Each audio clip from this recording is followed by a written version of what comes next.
우리가 8월 첫 주에는 고린도전서 3장에 있는 말씀을 가지고 아직도 육신에 속한 자라고 하는 말씀을 함께 나누셨고요. 또 지난 주에는 아직도 깨닫지 못하였느냐라고 하는 말씀을 함께 나눴습니다. 사도 바울이 고린도 교회 성도들을 향해서 아직도라고 하는 그 표현을 쓴 것은 시간이 그렇게 지났는데도 자라나지 못하고 성장하지 못했느냐, 그 기대에 부응하지 못하는 그런 모습을 보고 안타까운 심정으로 그런 얘기를 했습니다. 자, 아직도 깨닫지 못했느냐라고 하는 것은요, 예수님께서 제자들을 보시면서 그 말씀을 제대로 깨닫지도 못하고 이해하지도 못하는 그런 모습을 보면서 그런 말씀을 하셨습니다. 자, 오늘은 누가복음 15장 11절에서 24절 말씀을 중심으로 아직도 거리가 먼데 라고 하는 제목을 가지고 함께 은혜를 나누기를 원합니다.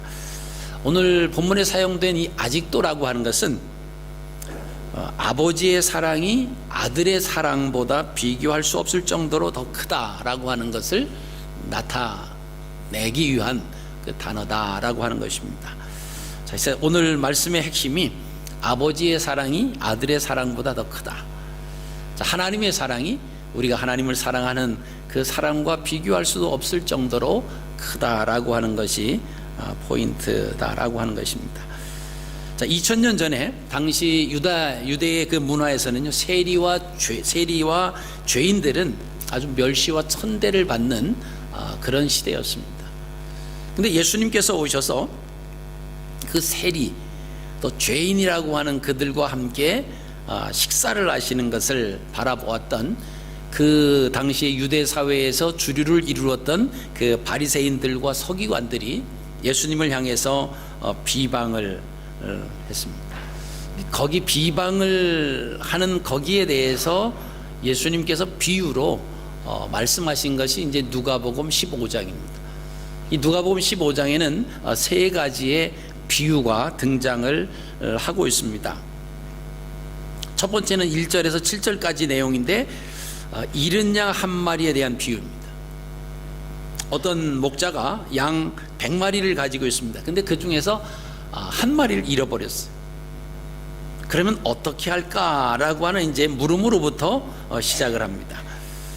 자, 목자가 100마리 중에서 한 마리를 잃어버리고 99마리의 양이 있다라고 하면 뭐 어차피 99마리가 있으니까 잃어버린 한 마리쯤이야, 이렇게 생각할 수 있는데 99마리를 그대로 두고 가서 길 잃은 한 마리 양을 찾아가지고 옵니다.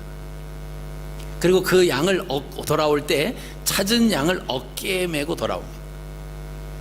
자, 그 어깨에 메고 그 목자가 양을 어깨에 메고 돌아오는 그 의미는 뭐냐면, 그동안 길을 잃어버린, 그죠, 그 공동체에서 이탈을 한 그 한 마리의 양, 그 한 마리 양 때문에 지금 99마리의 양들이 기다리고 있습니다.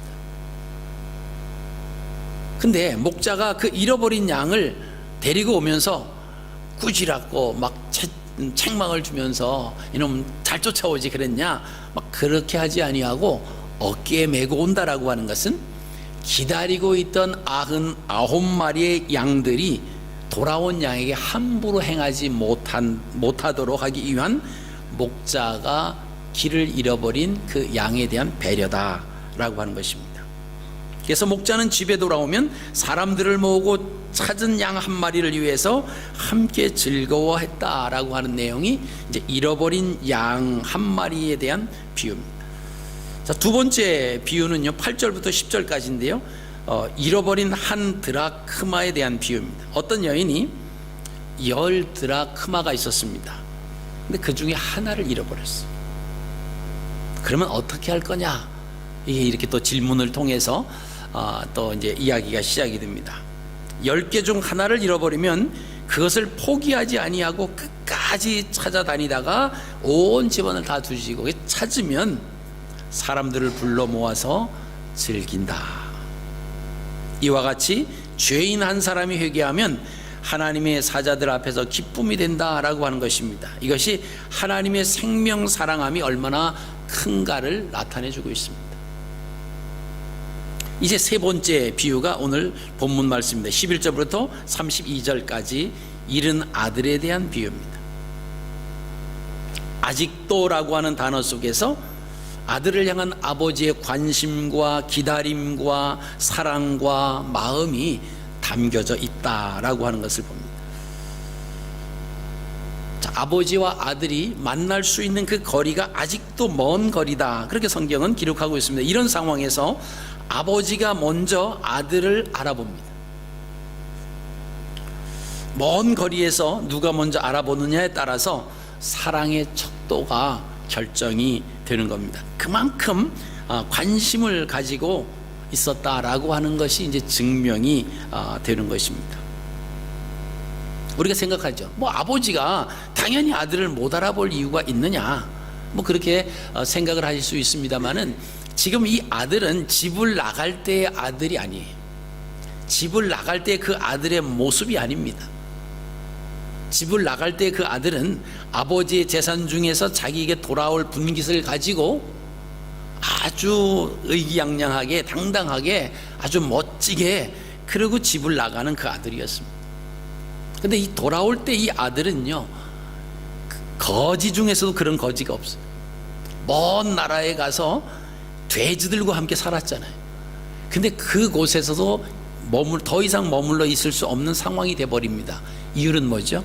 가뭄이 들어서 돼지들 먹을 것조차도 없는 거예요.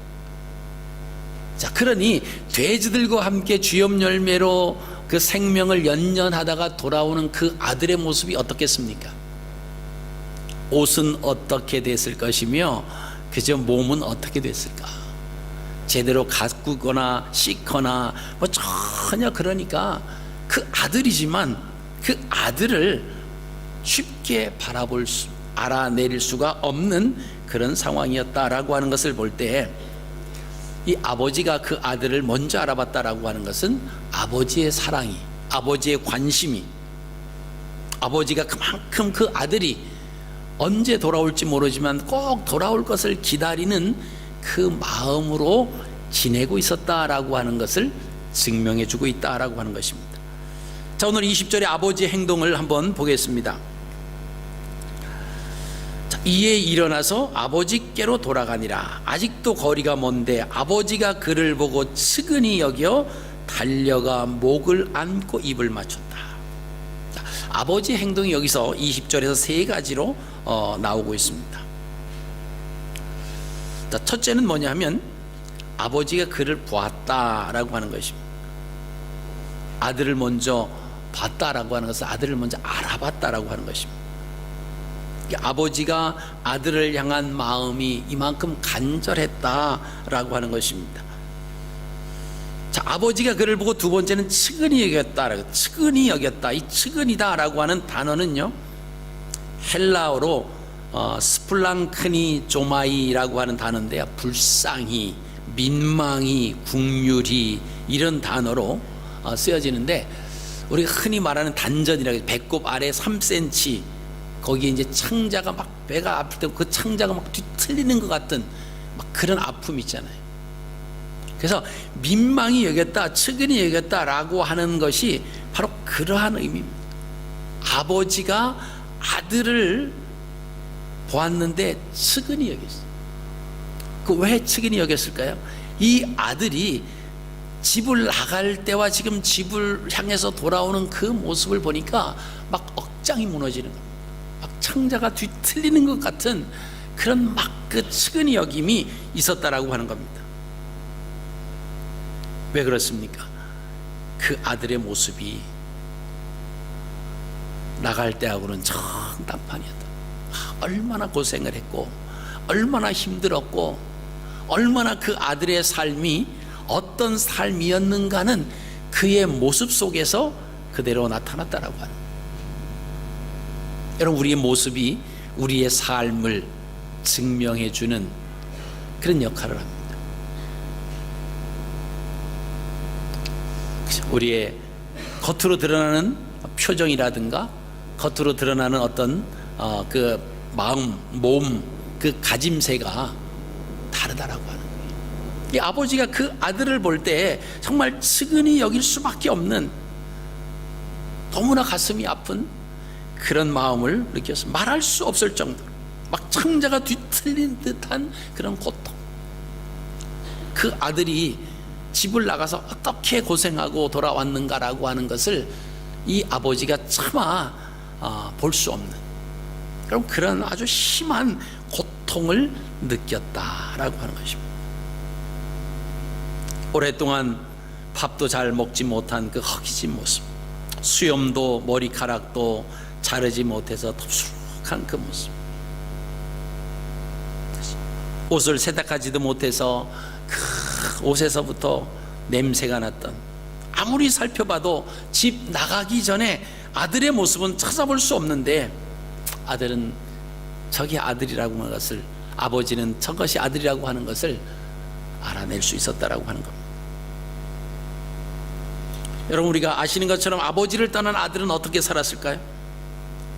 뭔가 자신 있게 자기의 돌아온 돈을 가지고 먼 나라로 떠나면 뭔가 새로운 삶이 기다릴 것 같은 아마 그런 마음이 있었는지 몰라요. 그런데 얼마 시간이 지나지 않아서 자신이 집을 나갈 때 가지고 간 재산을 다 허랑방탕해서 다 낭비했다. 13절에 그렇게 기록하고 있습니다. 근데 엎친 데 겹친 격으로 설상가상으로 또 그 나라에 흉년이 들었습니다. 더욱 이 아들은 궁핍해질 수밖에 없었습니다. 아버지와 함께하던 이 아들은 이제는 다른 나라 백성 중 한 사람으로 빌붙어서 살게 되었습니다. 그래서 그 나라에서 돼지 키우는 일에서 거기서 일을 했다. 여러분, 근데 이 청년이, 이 아들이 먼 나라로 가서 돼지를 키우는 데서 쥐염 열매를 같이 먹었다라고 하는, 뭐 없으면 그렇게 먹어도 되지, 뭐 어쩔 수 없네, 우리가 그렇게 생각할 수 있는데, 이 유대인들은요 돼지를 아주 부정한 동물로, 돼지는요 쳐다보지도 않고 돼지는 가까이 하지도 않아요. 근데 지금 돼지와 함께 같이 먹고 같이 지내야 된다라고 하는 것은 유대인으로서의 자존심이 땅에 떨어진 거예요. 이거는 유대인으로서의 어떤 그 모든 것이 곤두박질 치는 정말로 비참한 그런 상황에서 이 아들은 어쩔 수 없는 거예요. 그러니까 거기서 그 생활을 하는 그 모습을 우리가 보게 됩니다. 근데 그것조차도 풍족하게 먹을 수가 없었다. 오늘 16절은 그렇게 말하고 있습니다. 여러분, 이것을 다 종합해 보면 얼마나 고생을 많이 했을까라고 하는 거죠. 여러분, 우리가 이민 호주에 와서 우리가 태어난 나라가 아니기 때문에 이 땅에 와서 참 고생들 많이 하잖아요. 특히 1세대들은요 정말 고생하는, 우리 2세대들이 사실 그것을 잘 알아요. 자기들 와서 공부시키고 자기들 좀 영어 좀 하고 발음 좀 한다고, 그죠? 1세대 부모님들이 뭐 이렇게 발음 그것도 못하냐, 하지 말아라, 이런 그러죠. 저도 당하고 있어요. 저도 당하고 있어요. 하지마, 영어 하지마, 영어. 그 발음을 어떻게 고치? 안 되는데, 제가 들어보니까 그놈이나 저나 똑같아요. 발음이 제가 듣기에. 그러니까 안 고쳐지는 거죠. 그러니까 안 고쳐지는 거예요. 원인은 있어요. 내가 들으면 전혀 다르지 않은데 똑같이 따라했는데 아니래. 왜 아니냐? 똑같은데 아니래. 너는 너대로 해라. 그리고 뭐 좀 하나 시키려고 하면 그것 때문에 막 그러죠. 나 바쁘다고 열심히 다른 일 하다가도 우리 집 아들 얘기만 하는 게 아니에요. 그죠? 여러분들 다 공감하는 내용들 아닙니까? 그죠? 분명히 놀고 있어서 야, 이게 좀 봐줘. 그러면 나 바빠. 그래서 오히려 다른 사람 시키는 게 나아. 다른 사람 시키면 목사님이니까, 담임 목사님이 또 하니까 싫지만 그래도 이렇게 하잖아요. 어떤 때는요, 그래 집어쳐라, 안 되는 영화지만 내가 한다. 그래서 막 손짓발짓하면서 다 또 하면 또 돼요. 또 그냥 뭐 바디랭귀지가 있잖아요. 전 세계 공통 언어가 있으니까. 그죠? 그래서 1세대라고 하는 걸 얼마나 고생합니까? 뭐 호주뿐만이 아닙니다. 자기네 모국을 떠나서 그저 다른 나라에 가서 산다라고 하는 자체가 쉬운 것은 아니에요. 누군가 그죠? 밑거름이 되는 거예요. 발판이 필요한 거예요. 그러니까 1세대들은 다 아무리 그래도 열심히 그저 다음 세대를 위해서 열심히 사는 거예요. 근데 살아갈 때 우리가 정신줄을 놓지 말고 살아야 돼요. 2세대를 위해서 산다라고 하면서 열심히 돈을 벌어가지고 그들을 위해서 막 뒷바라지 하는데 아이들을 그냥 방치해 두면요, 아이들이요 개차반이 돼요. 버릇도 없어지고, 그래 내가 그렇게 못 도와주니까 돌봐주지 못하니까 막 그러면서 하고 싶은 거 다 해주고 막 하잖아요. 이 아이가 나중에는요 부모도 몰라요. 기죽이지 않기 위해서 막, 여러분 때로는 기도 죽여야 돼요. 잘못된 길은 죽여야 되잖아요. 근데 막 안 하고 하면 나중에 부모도 아무도 몰라요. 자, 근데 지금 이 아들은 이제 1세대가 된 거 아니에요. 어쨌든 돈을 뭐 얼마나 가지고 갔는지 모르지만 아마 그 돈을 보니까 얼마 되지 않아서 다 허랑방탕해서 다 낭비했다라고 하는 말씀을 보니까 뭐 그렇게 엄청난 막 평생 일 안 해도 먹고 살 정도로 그런 돈은 아니었는 것 같아요. 여러분 가서 얼마나 고생이 많습니다. 견디다 못해 그저 돼지들과 함께 먹는 그 쥐염 열매를 먹었는데 그것도 여의치 않았어. 여러분 자존심을 다 내려놨잖아요. 이제 또 아버지에게로 돌아오려고 하니까 아버지 집이 생각은 나는데 거기 가면은 참 그래도 배불리 먹을 수 있는 품꾼들은 많아서 그냥 품꾼의 하나로 나를 받아주시면 좋겠다라고 하는 그런 마음이 있어서 가려고 하니까 이것도 만만치 않은 거예요. 그런데도 결단을 합니다. 그리고 아버지께로 지금 돌아오는 거예요. 여러분 그 모든 과정을 우리가 이렇게 좀 종합해 보면 참 고생 많은 그런 삶이었다라고 하는 거죠. 그래서 아버지를 생각합니다. 그리고 아버지께로 돌아가겠다. 아들이라고 하는 것은 이제는 나에게는 아무것도 아니고 그건 상상도 할 수 없는 그런 거고 이제는 품꾼으로 좀 써달라고, 그럼 밥이라도 좀 먹고 살 수 있겠다. 그래서 아버지에게로 지금 그런 마음을 가지고 돌아오는 겁니다. 아버지가 그 모습을 보고 스그리하게, 지금 고생은 아들이 하고 마음은 아들이 아플 텐데 아버지가 그 아들을 보면서 아들보다 더 아픈 마음을 느꼈다는 거예요. 막 창자가 뒷꼬이는 것 같은 그런 아픔을 느꼈다는 거예요. 자, 세 번째는요, 그 아버지가 달려가서 목을 안고 입을 맞춥니다. 여러분 목을 안고 입을 맞추는 행동은요 기쁨의 행동이 표현이, 아버지가 내쫓은 것이 아니, 아들이 아버지를 떠났습니다. 아버지를 떠났어. 자, 그랬는데도 그 아들이 돌아오니까 달려가서 목을 안고 입을 맞춘, 여러분 얼마나 냄새 났을까? 돼지 냄새와 시치 않은 막 그런, 얼마나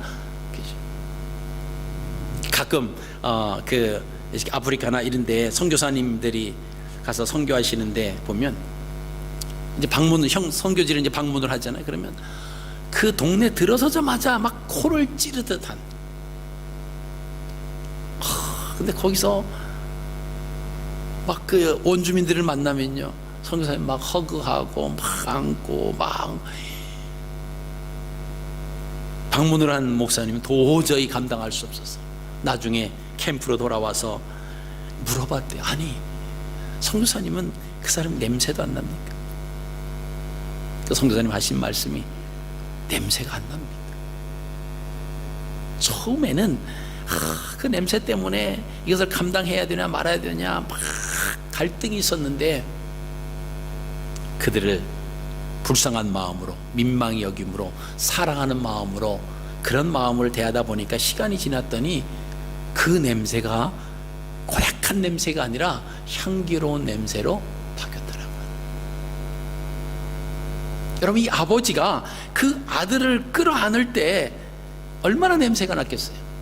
근데 이 아버지는요, 그 아들을 사랑하는 마음이 있어요. 그럼 그 냄새가 그 고약하고 코를 찔러서 가까이 할 수 없는 그 냄새로 작용하지 않았다라고 하는 거예요.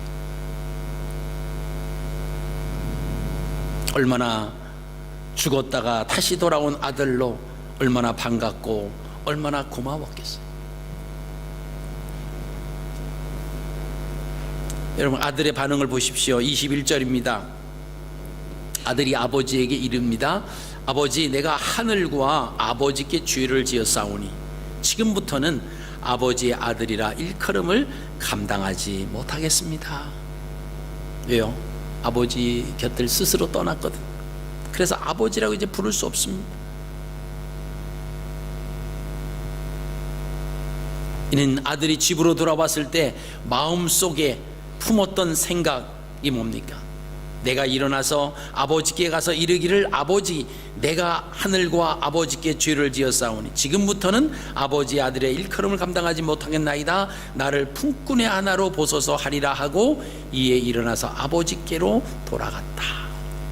자기 마음에 자기 자신의 주인으로 아버지 앞에 고백하는, 아버지가 아니에요. 그냥 자신의 주인으로, 그냥 품꾼을 다스리는 주인으로, 그냥 저를 아들이라고 하지 마시고 그냥 품꾼의 하나로서만 주셔도 감사합니다. 그러나 그 아버지의 마음은 그렇지 않았어요.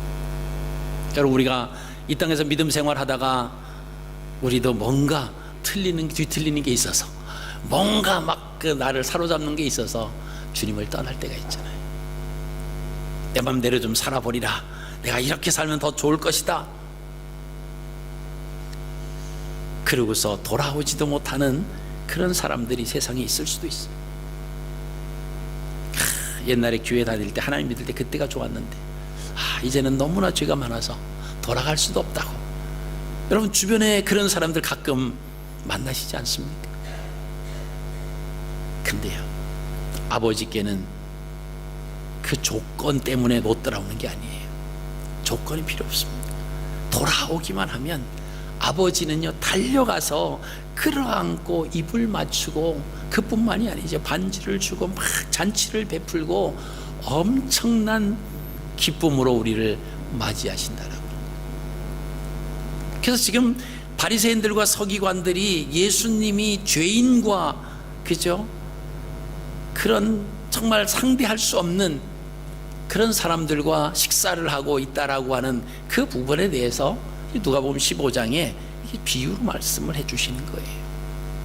하나님의 마음은 잃어버린 자, 소외된 자, 그 사람들을 찾으러 나를 보내신 거다. 그리고 주님께서는 그 사역을 감당하시고 제자들을 통해서 그 사역을 감당하라고 또 명령을 내려주셨습니다. 사명을 부여해 주셨습니다. 또 그 제자들을 통해서 복음이 전파되면서 또 제자들이 이렇게 생겨지면서 오늘날 그 복음이 우리에게까지 오게 됐고, 우리만 구원받아서 끝나는 것이 아니라 우리가 이제 그 복음을 가지고 또 하나님의 사랑을 알지 못하는 그런 사람들에게 또 증거하라고 귀한 사명을 주셨다라고 하는 것입니다. 여러분, 창세기에서부터 요한계시록까지 하나님의 마음을 잘 표현한 단어가 있다라고 하면 그게 바로 측은히. 우리가 하나님을 떠나서 막 살아갈 때 하나님은 우리의 모습을 보시면서 측은히 여기신다는 거예요. 우리가 고생하고 우리가 힘들어하고 막 그렇게 살죠. 우리가 힘들어야 되는데 우리보다도 더 그 힘듦을 느끼시는, 그 민망히 여기시는 그분이 바로 하나님이시다. 이게 하나님 아버지의 마음입니다. 여러분, 하나님의 사랑을 잘 표현한 단어가 성경에 뭡니까? 순종과 섬김과 희생이. 하나님의 사랑은 순종과 섬김과 희생이에요. 그래서 우리가 하나님의 사랑을 하기 위해서는 우리가 순종하고 섬기고 희생하는 거예요. 그래서 우리는 사랑받기 위한 존재가 아니라 사랑하기 위한 존재가 될 때 하나님의 사랑을 따라서 행할 수 있는 사람입니다. 다음에 하나님의 생명 사랑함을 잘 표현한 단어가 있는데 그 단어가 무지개예요. 생명을 사랑하는 하나님의 그 마음이 뭘로 표현됐느냐? 성경에는 무지개로 표현이 되어 있습니다. 여러분, 무지개가 어디에 등장합니까? 창세기 9장에 무지개가 등장하죠. 하나님과 노아 간에 세운 언약의 증거입니다. 하나님께서 생명 사랑함을 무지개로 나타내 주셨어요. 내가 그 무지개를 보고 무지개가 있는 동안은 내가 다시는 사람을 물로 심판하지 않겠다. 그것이 보여지는 것이 그 무지개. 그래서 우리가 무지개를 보면서 우리는 늘 창세기 9장을 생각하셔야 돼. 하나님께서 노아와 맺은 그 언약이 아직까지도 그 언약이 존재하구나. 결코 물로 온 인류를 멸망시키지 않으신다라고 하는 생명 사랑하는 하나님의 마음을 우리가 알 수가 있습니다.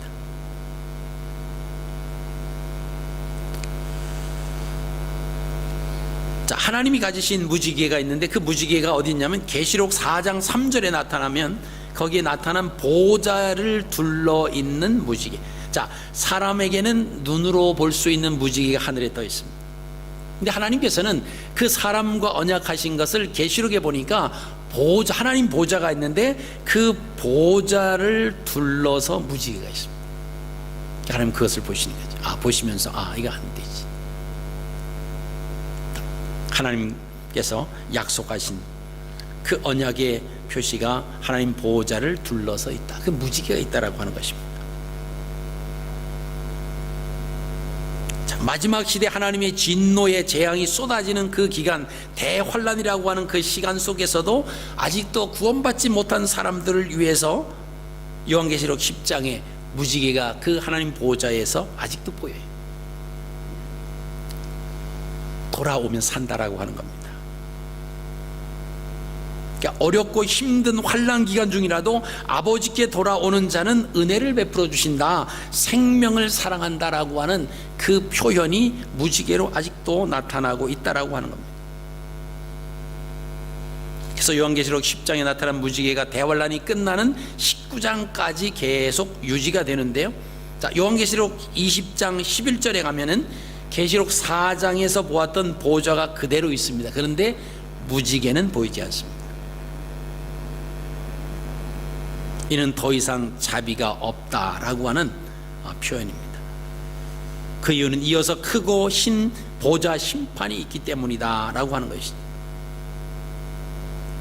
그럼 본문에서 비유로 예수님께서 소개하신 것처럼 누구든지 아버지께로 돌아오기만 하면 아무것도 묻지 않으신다라고 하는, 따지지도 않고요, 세금 추궁하지도 않고 그 돈 갖다 다 어디다 썼냐, 너 그걸 가지고 갔더니 내가 그럴 줄 알았다, 뭐 전혀 그러지 않으신다라고. 아버지께로 돌아오기만 하면. 아들이 그렇게 아버지께 반응했을 때 아버지가 그 반응을 또 22절부터 24절에 나타내고 있습니다. 자, 우리가 22절로 24절을 좀 같이 읽겠습니다. 자, 시작. 아버지는 종들에게 이르되 제일 좋은 옷을 내어다가 입히고 손에 가락지를 끼우고 발에 신을 신기라. 그리고 살찐 송아지를 끌어다가 잡으라. 우리가 먹고 즐기자.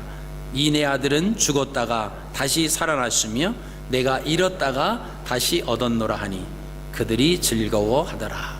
자, 그래서 아버지가 아들의 말을 듣고 세 가지 행동으로 변함없는 그 사랑을 나타내 줍니다. 첫 번째가 뭐죠? 제일 좋은 옷을 내어다가 입혀라. 여러분, 옷이라고 하는 것은 겉옷은 신분을 의미합니다. 아들로서 신분이 회복되는 거예요. 아들은 스스로 아버지를 떠남으로 인해서 품꾼의 신분으로, 종의 신분으로 전락을 했는데 아버지는 그렇지 않습니다. 아들의 모습으로 신분을 회복시켜 주시는 거예요. 그리고 두 번째 보니까 손에 가락지를 끼우라, 그렇게 말씀합니다. 여러분, 가락지를 낀다, 반지를 낀다, 이것은 권위를 의미합니다. 아들은 아버지를 떠남으로 아들의 권위를 잃어버렸지만은, 그래서 품꾼이 되어버렸지만은 다시 아버지께로 돌아온 아들에게 가락지를 끼워줬습니다. 아들의 잃어버린 권위를 회복시켜 주었다라고 하는 것입니다. 세 번째 보니까 발에 신을 신기라. 발에 샌달을 신기라. 신발을 신기라. 여러분, 그 당시에 종은 신발을 신지 않습니다. 그러니까 이 아들이 먼 나라로 가서 종으로, 그래서 돼지 주염 열매를 함께 먹다 돌아온 그 아들의 발에 신발이 있었을까요? 신발이 없었을 겁니다. 종은 신발을 신지 못했어. 그래서 하나님께서 모세를 호렙산에서, 하나님의 산에서 부르실 때 그 떨기나무, 불에 타는 것 같은데 타지는 않는 그 떨기나무 가운데서 모세를 부르셨을 때 모세에게 하신 말씀이 뭡니까? 내 발에서 신을 벗으라. 내가 선 곳은 거룩한 곳이다. 여러분, 그 의미가 뭐냐면 너는 이제부터 나의 심부름꾼이요 나의 종이다. 그것을 나타내는 거예요. 이제는 하나님의 종으로, 하나님의 심부름꾼으로, 하나님이 말씀하시는 대로, 하나님이 행하라고 하는 대로 순종만 하면 된다라고 하는 모세가 하나님 앞에서 신분이 정해지는 것이, 그게 뭐죠? 내 발에서 신을 벗어라라고 하는 그런 의미입니다. 하나님께서 모세의 생애가 끝날 때 비스가 산 꼭대기로 딱 느보산으로 부르시잖아요. 여러분, 그 느보라고 하는 뜻이 뭔지 아세요? 전령, 심부름꾼이라고 하는 그런 의미가 있습니다. 그 산들 중에서 하나님이 내 그 산에서 너를 만나겠다, 그 산으로 올라와라 할 때 모세가 무엇을 느꼈겠습니까? 심부름이라고 하는 곳으로, 전령이라고 하는 곳으로 나를 부르신다라고 하면 하나님의 산에서 말씀하셨던 그 생애가 쫙 오버랩 되는 겁니다.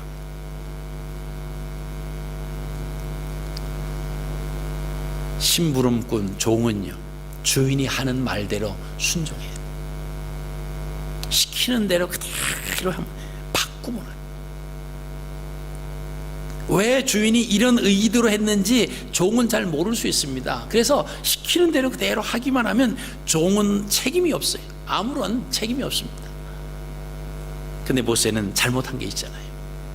자기 막 화가 나서 백성을 향해서 막 화를, 그럴 필요 없어요. 모세의 백성이 아니, 하나님의 백성입니다. 하나님께서 그들을 쓸어버리도 하나님이 쓸어버리시고 그들에게 복을 주셔도 하나님이 주시는 거예요. 그저 모세는 심부름. 여러분, 이 사명을 잃어버리면요, 내가 주인입니다. 자, 여러분들, 우리가 예배에 참석하면서 여러분들은 예배자입니까? 아니면 판단자입니까? 한번 생각해 보세요. 자, 이제 뒤쪽에 앉으면 앞에 있는 사람들이 다 보여요. 이렇게 보입니다. 뭐 생각하죠? 저 사람은 저 머리에 저 머리핀이 안 어울리는데, 저 사람 오늘 늦게 일어났나? 머리가 좀 뒤 엉켰네. 저 사람 저 코디가 참 잘 돼 있네. 저 머리가 잘 이렇게 꼬불꼬불 뭐죠? 잘 나왔는데 끝나고 어떤 미용실에 가는지 물어볼까? 누가 얘기해요? 맨 앞에 앉아 있는 사람은 그 얘기 안 해요. 왜? 보이는 게 없으니까. 근데 자꾸 뒤에 앉을수록 보이는 게 많아. 보이는 게 많으면 하나님 앞에 예배 드리는데 집중하는 것을 자꾸 이렇게 어떻게 해요? 흐트러지게 만들어요. 그래서 앞자리에 앉으라고 하는 거예요. 그래서 하나님 앞에 예배 잘 드리고 하나님 말씀대로 살기를 원하시면, 예배 시간만큼이라도 흐트러지지 않기를 원하신다라고 하면 앞쪽으로 오십시오. 여기 앞자리 비었잖아요. 또 앞에 앉아서는 제가 잘 보이니까 또 왜 저러나 막 그러시나요? 그래서 우리는 예배자로 왔다라고 하는 거예요. 뒤에 앉으시더라도 앞에 있는 사람 보고 신경 쓰지 마세요. 그래서 뒤에 앉아가지고 우리 교회가 참 부흥해서 이 빈자리에 꽉 차야 돼. 그 생각하지 마세요. 성장해. 왜 그렇게 생각? 지금은 예배 드리는 시간이. 여러분, 성장이라고 하는 게 수적인 성장과 질적인 성장이 있는데요. 물론 목회자 저 입장에서도 뭐 많은 성도들이 쫙 있으면 좋죠. 그러나 그것보다도 지금 여기 함께 우리가 예배 드리는 우리 성도님들이 뭐 다 우리 교회 합하면 150명 정도 되는데, 그분들이 다 믿음의 성장이 일어나면 전 그걸로 하나님 앞에 만족하고 하나님 앞에 칭찬받아요. 우리가 성장해야지, 내 자신이 성장해야지, 내 자신이 믿음이 부흥해야지 다른 사람 신경 쓸 이유가 없어요. 아멘이십니까? 그래서 내가 성장해. 내가 누구 안 나온 사람 신경 쓸 필요 없어요. 예배 시간에 끝나고는 신경 안 써. 끝나고 전화하고 그러질 않고 예배 시간 누구 왜 안 나왔지? 우리 앉는 자리가 거의 정해져 있잖아요. 어디를 갔나? 뭐 부부가 싸웠나? 놀러 갔나? 그 생각하다 보면 예배에 집중이 안 돼요. 오늘 내가 하나님 앞에 나가서 하나님 앞에 예배에 집중, 온 마음과 정성을 모두어서 하나님 앞에 예배해야지. 옆에 있는 사람이 찬양 안 한다고 신경 쓰지 마세요. 내가 온 마음과 목소리를 높여서 하나님을 찬양하면 그 찬양이 하나님 앞에 올라갑니다. 우리가 하나님 앞에 예배자로 서 있는 거예요. 다른 사람 신경 쓰지 마세요. 왜 저 사람이 뭐 예배 늦게 올까? 그건 그 사람 몫이에요. 그 사람 몫. 그죠? 왜 저 사람이 저렇게 봉사도 안 할까? 그 사람 몫이에요. 그거 가지고 신경 쓸, 예배 시간에 그거 가지고 신경 쓸 이유는 아무것도 없다. 아멘. 내가 어떻게 하나님 앞에 집중하고 내 예배를 하나님이 얼마큼 어떻게 받으실까? 여러분, 여기에 집중하시기를 바랍니다. 자, 누가복음 15장에 소개된 세 가지 비유, 공통점이 있습니다. 자, 잃어버린 것을 찾았다라고 하는 거예요. 여러분, 우리에게 잃어버린 열정이 있습니까? 찾으시기 바랍니다. 하나님 앞에 그 잃어버린 열정, 그럼 다시 되찾으십시오. 하나님을 만나면서 그 첫사랑에 가졌던 그 감격, 너무나 감격하고 너무나 감사했던 그 마음을 잃어버렸다라고 하면 여러분 되찾으십시오. 순수했던 우리의 마음을 잃어버렸다라고 하면 여러분 되찾으십시오. 내가 예배 열심히 예배를 사모해서 예배를 사모하면서 나가서 일찍 나가서 준비하고 막 그랬던 마음이 지금 없다라고 하면 여러분 그 잃어버린 겁니다. 되찾으십시오. 하나님 앞에 나가서 봉사하는 것이 누가 보든 안 보든 기쁜 마음으로, 힘들든 안 들든 정말 감사한 마음으로 했는데 이제는 저 사람은 왜 안 하나, 왜 나만 해야 되나, 이런 마음이 있다라고 하면 그 순수한 봉사의 열정을 잃어버렸다라고 하면 여러분 되찾으십시오. 오늘 잃어버린 것을 되찾았다라고 하는 겁니다. 그리고 그 잃어버린 것을 찾으면 혼자 기뻐하지 아니하고 많은 사람들과 더불어서 기뻐했다라고 하는데요.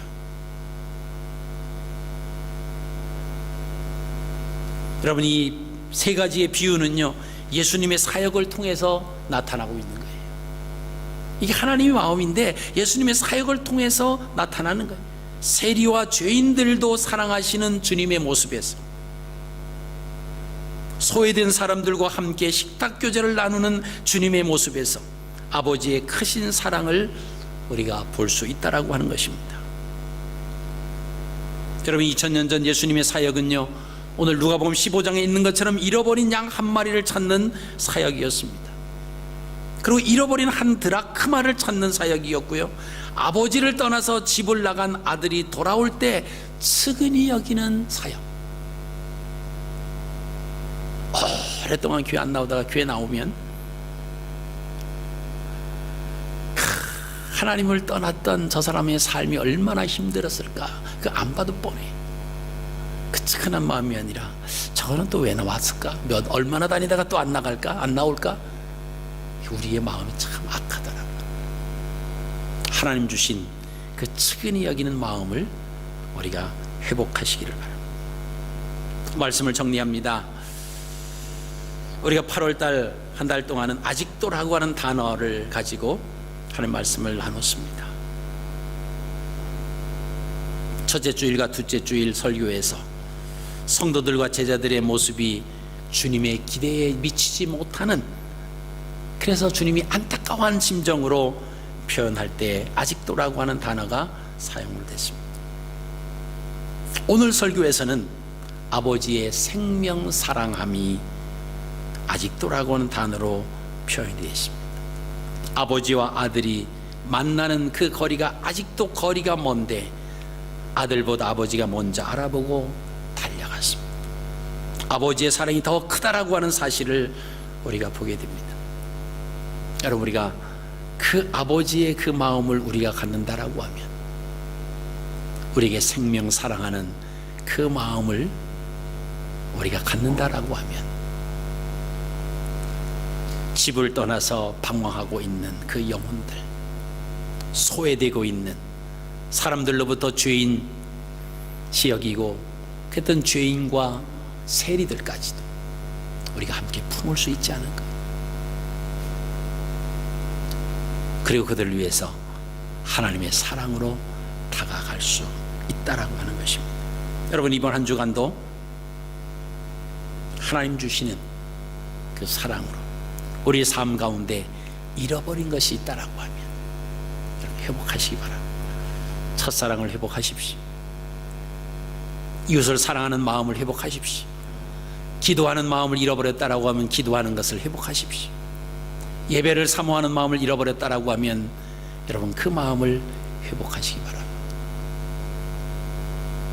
그래서 하나님께로부터 정말 다시 회복되는 그 놀라운 하나님과 우리들의 사이 그 관계가 올바로 이루어지는 그런 아름다운 삶을 또 한 주간 사시기를 주님의 이름으로 축복합니다. 걸어가